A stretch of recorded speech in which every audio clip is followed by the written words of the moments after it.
Attorney general Asaduzzaman বলেছেন, আন্তর্জাতিক অপরাধ ট্রাইব্যুনাল আইনে দণ্ডিতরা নির্বাচনে অংশ নিতে পারবে না।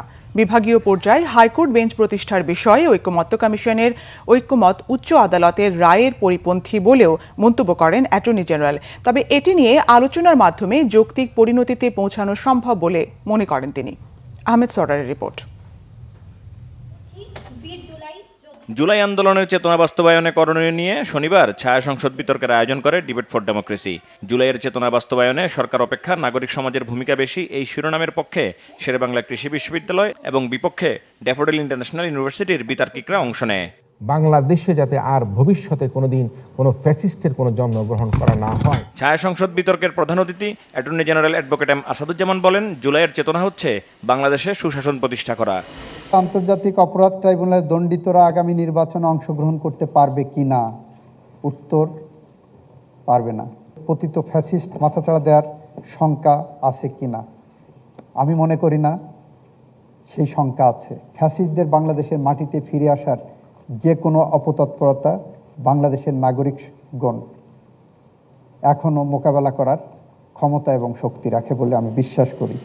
সংবিধান নতুন করে লিখতে আপত্তি না থাকলেও অ্যাটর্নি জেনারেল মনে করেন, দেশের বর্তমান সংবিধান বিশ্বের অন্যতম শ্রেষ্ঠ সংবিধান।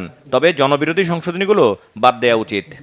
অগণিত অসংখ্য শহীদের রক্তের বিনিময়ে অর্জিত এই সংবিধান, ৭২-এর সংবিধান, এখনও আমি বিশ্বাস করি one of the best constitutions of the world.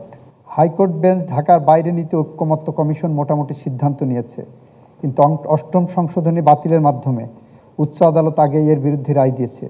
আবার এ ধরনের উদ্যোগ আইনগতভাবে বৈধ কি না? ঐকমত্য কমিশন অনেক বিষয়ে নিশ্চয়ই রিকমেন্ডেশন করবেন। সেই রিকমেন্ডেশনগুলো বাস্তবায়নের ক্ষেত্রে সরকার এবং পরবর্তী সংসদ সব কিছু যাচাই বাছাই করে নিয়েই করবেন।